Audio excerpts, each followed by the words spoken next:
go, shall we? Let's get this show on the road.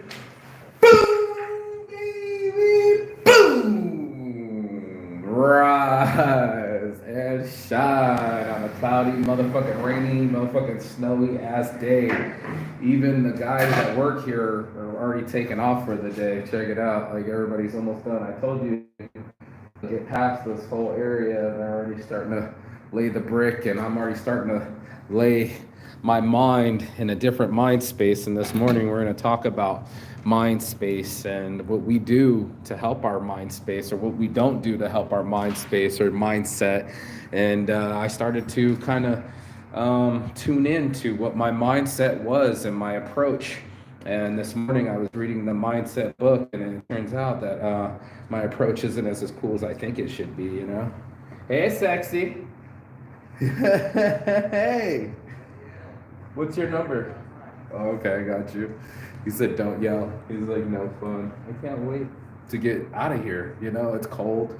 My friends, mentalities are cold. Their responses are cold. We've been quiet like a church mouse the whole morning. And as soon as I get out to do my show, it's don't yell, don't breathe, don't speak. And it's time for me to get into a new country and a new approach. This is what's happening. I've been doing this show for a long time now.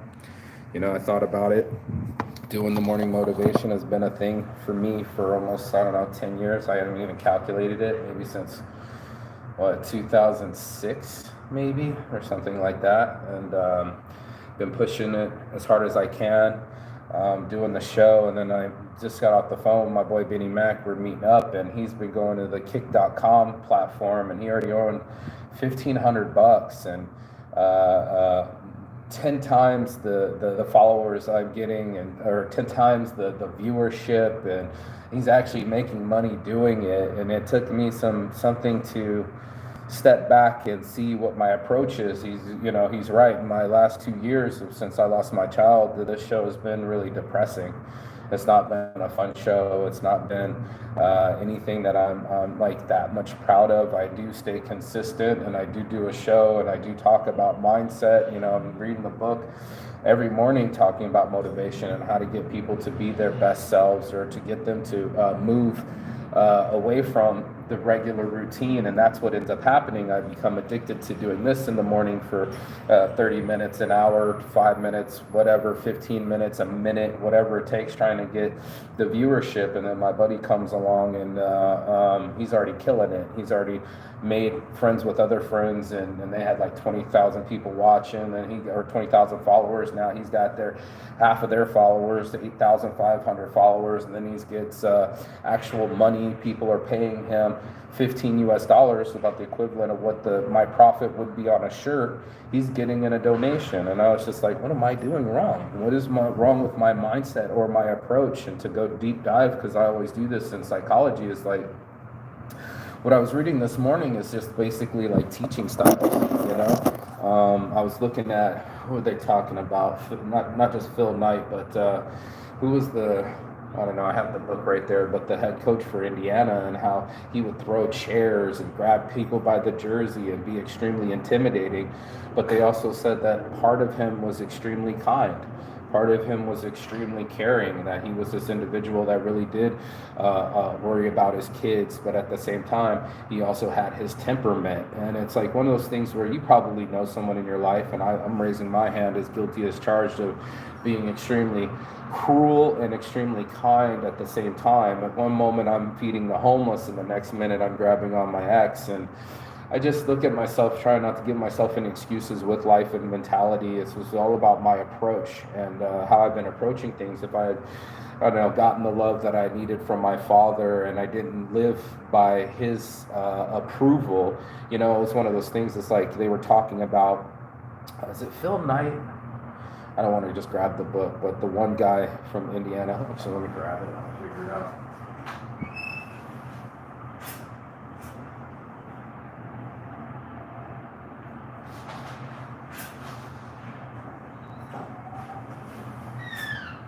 Carol Dweck, Mindset. I've almost finished it. I got a little bit to go, but talking about good teachers and how successful teachers do this, and how they get the best out of their students, or that was Bobby Knight. I think it's Bobby Knight, yeah.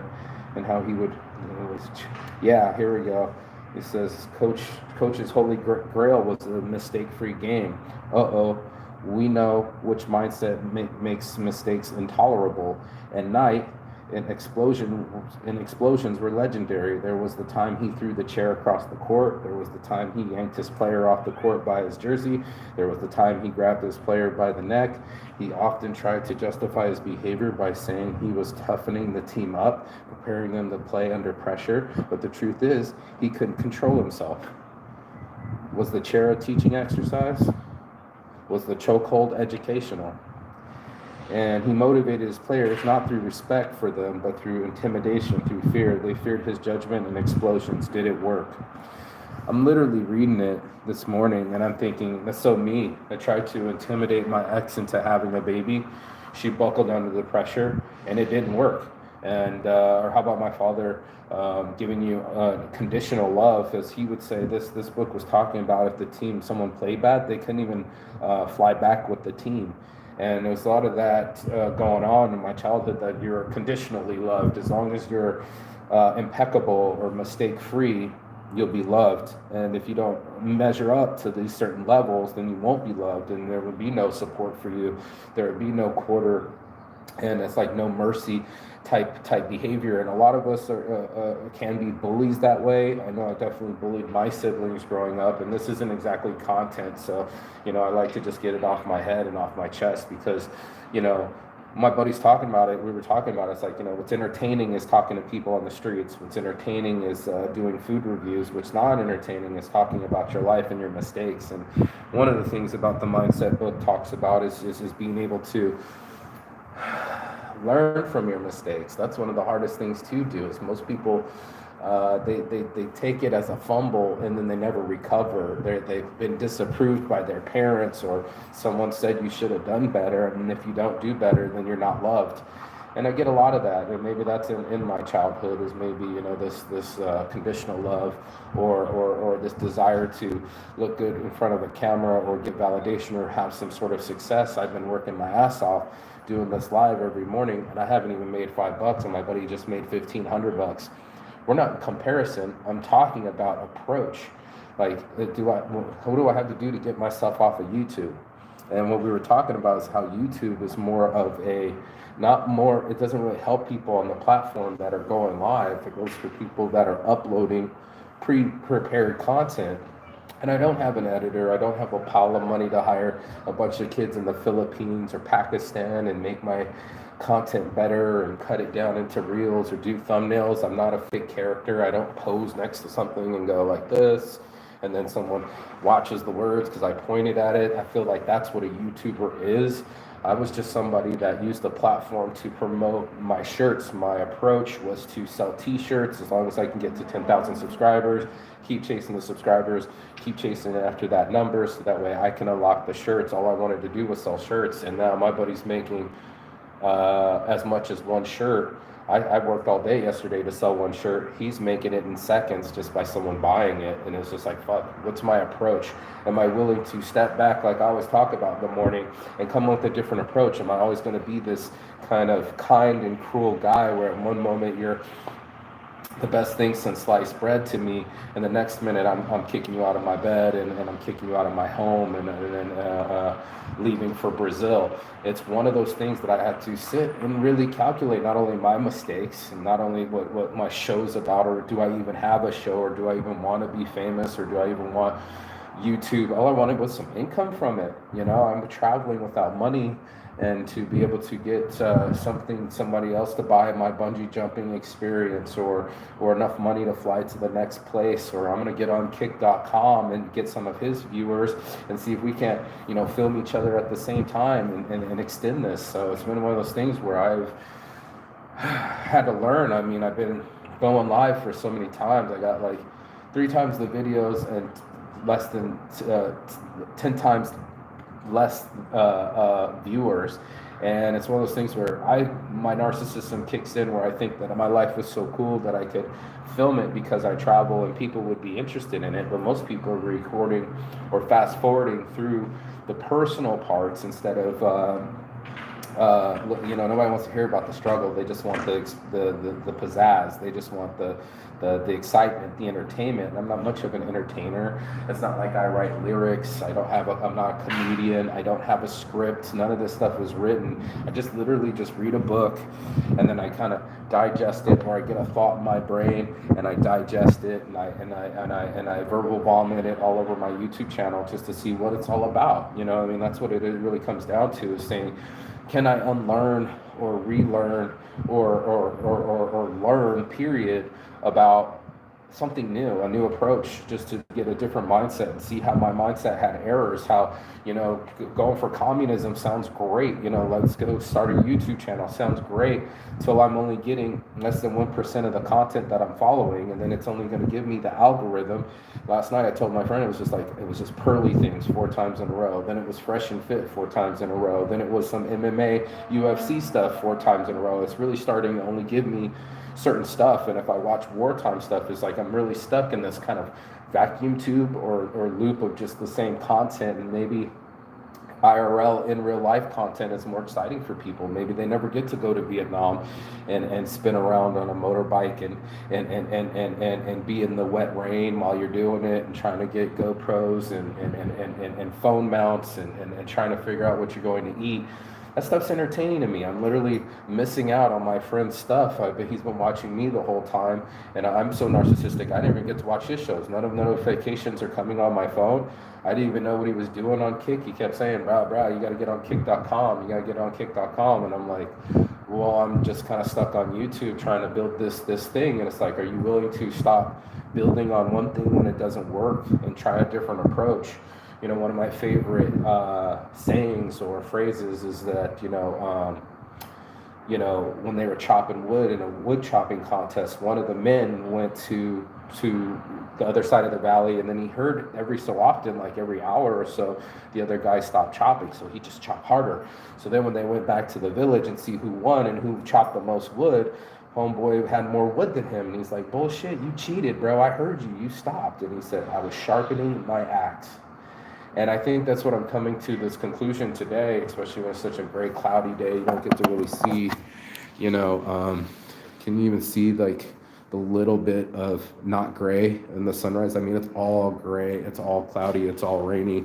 It's one of those days. It just becomes dark early, and it's almost it's past 4:20. It's almost 5 o'clock at night, and it's already got the lights came on. So, it's one of those things where I'm in an environment where I don't get to be as free as I want to be. My friend won't even give me the keys. He's telling me stop being so loud. I'm being quiet as a church mouse all day long, and it's never enough. If it's not one friend trying to send me messages and talk shit about me trying to borrow 2 eggs from his mom, and how he wants to snort coke and do hookers, and it doesn't matter because it's his house and he doesn't mind waking me up because he wants to be a degenerate. I'm sitting here going like, yeah, bro, I'm your mom's problem. I'm borrowing an ironing board and giving it back. I didn't even get the 2 eggs that I was looking for. She's a pensioner, but you keep borrowing money from her and not paying her back. But I'm the problem. It's one of those things where I'm getting a lot of projection. The people that don't know how to express themselves, and then they're shocked when I do express myself or that I speak up, and that's why I have to come out to the balcony so I can have some privacy and be as loud as I want to be. Not that I'm throwing a party up here, but I'm freezing for the next half hour, putting on my clothes so I can have a conversation with the phone. And hoping that maybe the 4 people will watch it, but it will never pay me. So I really had to ask myself, why am I doing the things that I'm doing? Am I doing it for money? Am I doing it for fame? Am I doing it for my ego? And I really thought for the longest time that I had something going on. I'm traveling the world. Who wouldn't want to see travel and what happens when you travel, or how to speak different languages or different type of foods? I thought it would be exciting, but then I open my mouth and my depression comes out. I talk about not having a child and not being selected as a father and being deselected as a father really affected me. I really am in my own zone. I really am in my own depression. I really do have a heart. It's not like I'm doing a show where it's like, yeah, let's get a bunch of viewers and say some buzzwords buzzwords and have it cut and edited properly and none of that happens. None of that really happens in life. And that's the really shit sucky part of it. I was watching one of the girls had to pretend to be on Hinge and try to get some dates, and for a week she pretended to be some other guy, and then the guy came in on the show at the end and he asked her out and she just hung up on him. So not only did she kind of gained empathy for trying to be a guy that's trying to date and be out there in real life, she wasn't going to even give him a chance either. So it's like all the girls, even if they get to pretend to be you or be in your shoes, it's not the same as having the actual depression or having the actual gumption to talk about these things. I just thought it was important to keep it real with other people. Like, I don't necessarily go and travel with money. I don't always necessarily have happy days. I know there's people out there that want to pretend like every day's happy or everything's to be recorded. If you really sit and watch me for most of the things, I'm sitting right there on the couch just chilling, doing my own thing and trying not to irritate my friends, but they irritate me, and it's like I can't even fucking breathe around them. It's been the whole trip like that, from going to England and my friends are committing domestic violence or now getting a divorce.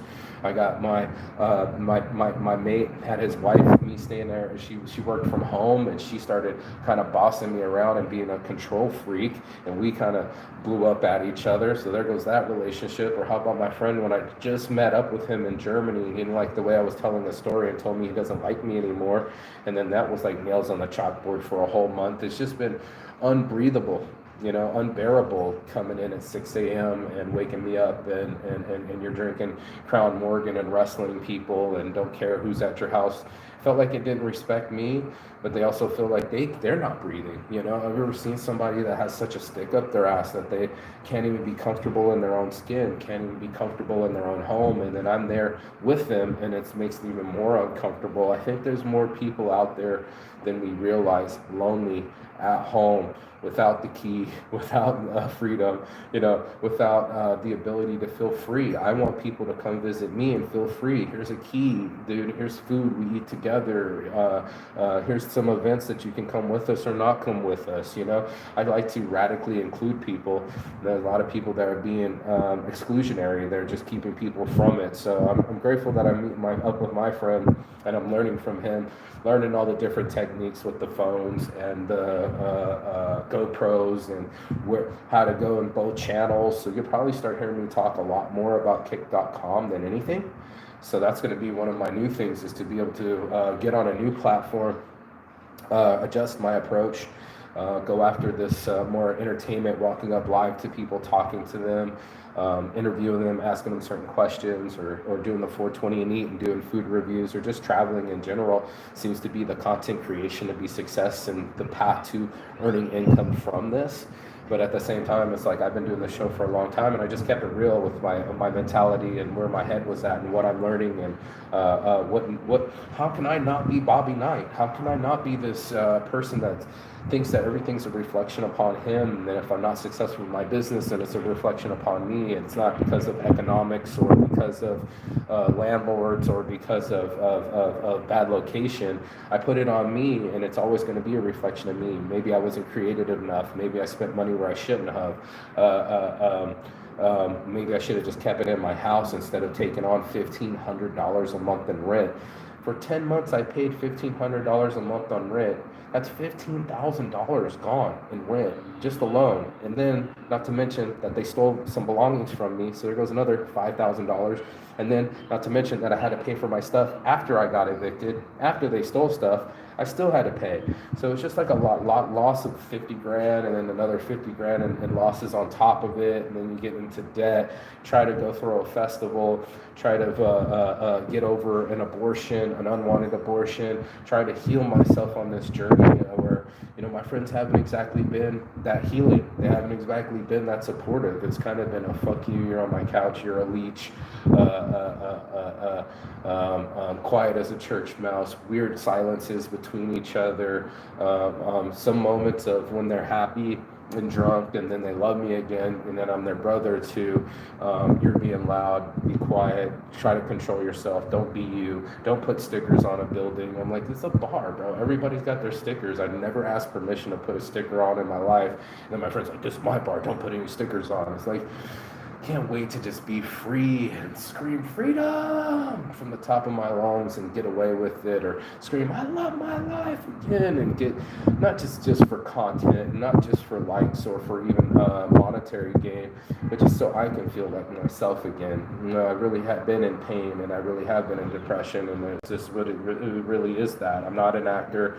I don't have a script. I don't have something that I go by. I go live every morning when I digest these things. I read these books, and I learn from other people's mistakes, and I'm trying to learn from my mistakes and how my approach has to change. If I want to be a better human, I just have to approach it differently. I have to sharpen my axe and come with a different way to talking to people, and not have weird silences between people, and not be able to be around people where I can't be myself, you know what I mean, and be my full unabashed self. And I know that's what most humans are seeking. I know most humans are seeking that sense of success, and also the sense of acceptance, and then the sense of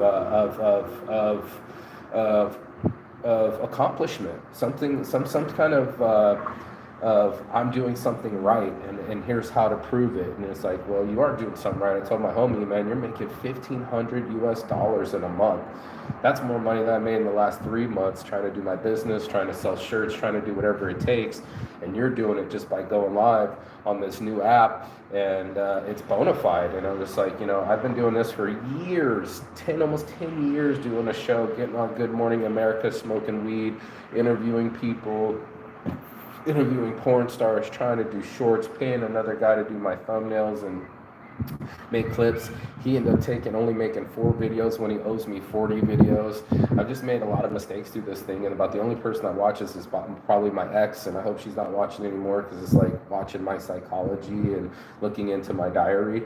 And maybe I overshare too much on public, because this is just what the show's about. But for people to get a real motivation, you're gonna have to get a real sense of yourself. To thy own self be true, and what you do with your life and how you approach life is a real key indicator of how successful you will be. So there's a lot of people that want the success, but they don't want to adjust their sails to get the success. They just want the winds to blow at their back and push them forward. But what are you going to do when you get pushback? What are you going to do when the winds come to your face, or when a storm hits? And these are the times that you learn from. These are the times that you get your confidence from. This is where you get tested, and that's what I've been doing. I've been learning and testing and figuring out this game called life, because it is really a game. It's an interactive game. It's the best game going, but it has certain results. It's not like just like going to school, and they're talking about good teachers and bad teachers, and teachers that encourage not just the star athletes or the star students or people that are already doing good, but they actually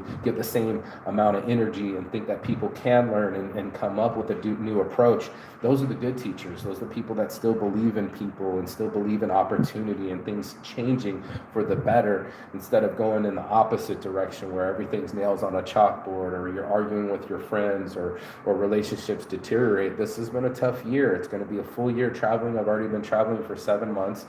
I ran out of money a month ago, but it's really been like these friends, the people that I'm staying with, the people that I've been along with, are now no longer friends. And it's just like, wow, dude, I can't even crash on a couch without losing a friend, or I can't even go visit his parents without having an argument, or not with his parents, but my buddy in Turkey. He was just like so angry and so different. Like, he called me antisocial, and I was like, I'm a pretty social person. I mean, I'm sitting out in the park of Germany meeting a random girl, having a smoke on a picnic, grass.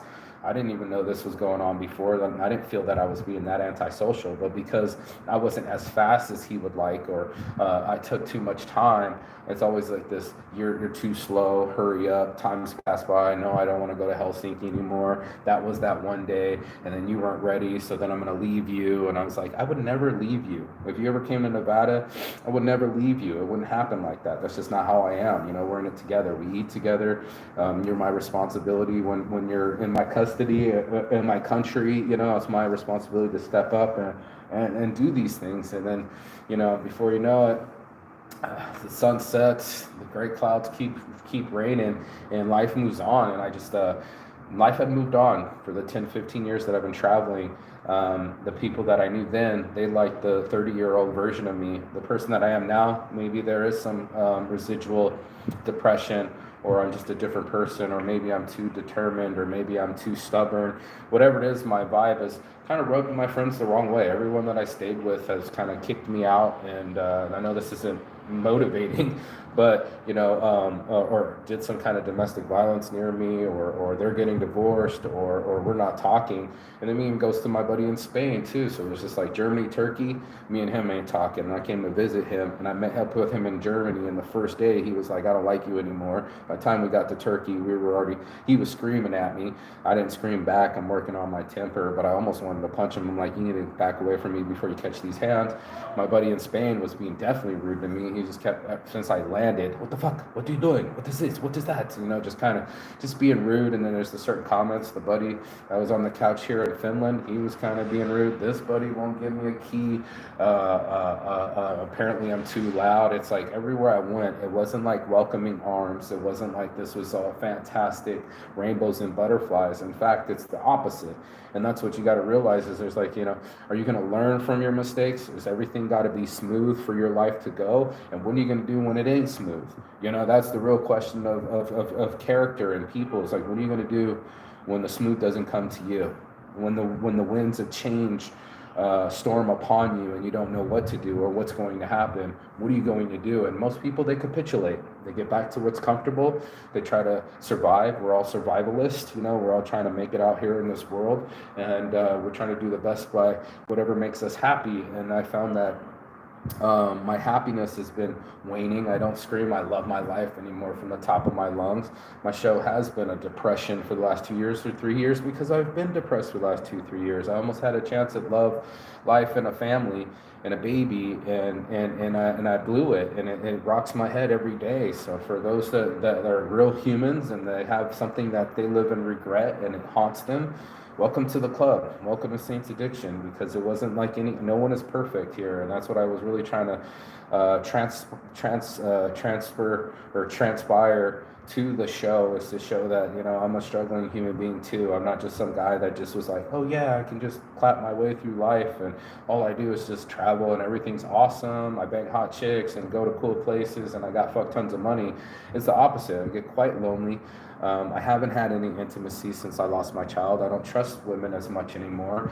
Traveling only because it keeps me moving, but it's not because I can afford it. I ran out of my credit cards, and like my buddy said, that's not really a motivating story, but is this what's true? So I only wanted to do what was true and what's real, and hopefully I don't lose any more friends on the trip. I'm meeting up with Benny Mac. He always seems to be able to handle me better than my friends are handling me, better than the stonewalling or the library silence or the mean messages or the voicemails that are deleted later. There's a lot of bumping heads on this journey, and it wasn't as smooth. And I don't think it was just because of money. I think it's because of me.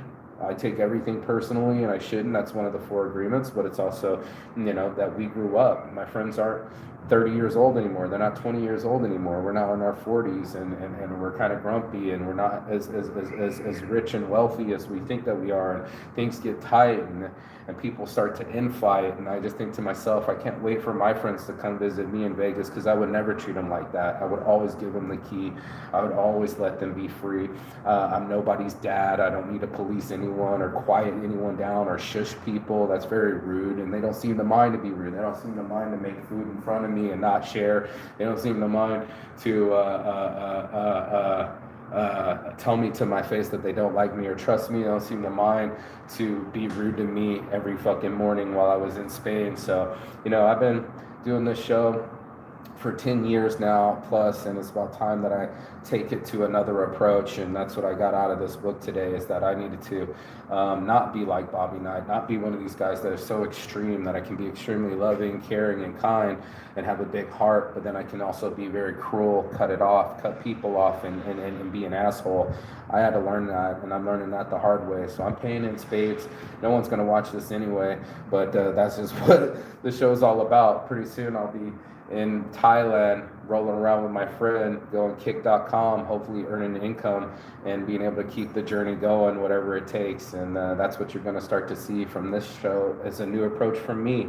And you might not hear about me personally or what I feel, my psychology and my diary on here anymore. It's going to be just about entertainment and what's fun and what gets clicks and what really happens. But anybody that ever wanted to go back and really learn about a saint, here's the show right now.